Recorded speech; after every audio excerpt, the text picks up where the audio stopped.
रविवारी रात्रीच्या सुमारास वसईच्या राजोडी समुद्रकिनाऱ्यावर भरधाव मर्सिडीज कारचा भीषण अपघात झाला आहे. किनाऱ्यावर तयार केलेला चौथरा तोडून ही कार खाली कोसळली आहे. MH01 BK 2107 असे या गाडीचा क्रमांक आहे. ही गाडी मयूर जाधव याच्या नावावर असल्याचं वाहन ॲपमध्ये दिसत आहे. गाडी कोण चालवत होतं, गाडीत कुणी जखमी झालं आहे का याबाबत माहिती मिळाली नाही. मात्र दुपारी क्रेनच्या सहाय्याने गाडी बाहेर काढण्यात आली आहे. या घटनेबाबत अर्नाळा सागरी पोलीस ठाण्यात कोणताही गुन्हा दाखल झाला नाही. वास्तविक यात वसई विरार शहर महानगरपालिकेच्या मालमत्तेचे नुकसान झाले आहे. वसई पश्चिमेच्या भागात राजोडी समुद्र किनारा आहे. या किनाऱ्यावर मोठ्या संख्येने पर्यटक पर्यटनासाठी येत असतात. विशेषतः विकेंडला या किनाऱ्यावर पर्यटकांची मोठी गर्दी असते. परंतु समुद्र किनाऱ्यावर येणाऱ्या काही पर्यटकांच्या मार्फत मद्यपान करून हुल्लडबाजी केली जात असते.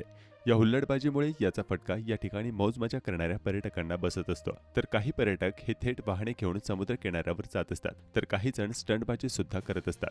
अशा प्रकारामुळे गाड्या समुद्रात अडकून पडल्याच्या आणि किनाऱ्यावर अपघात झाल्याच्या घटना घडल्या आहेत.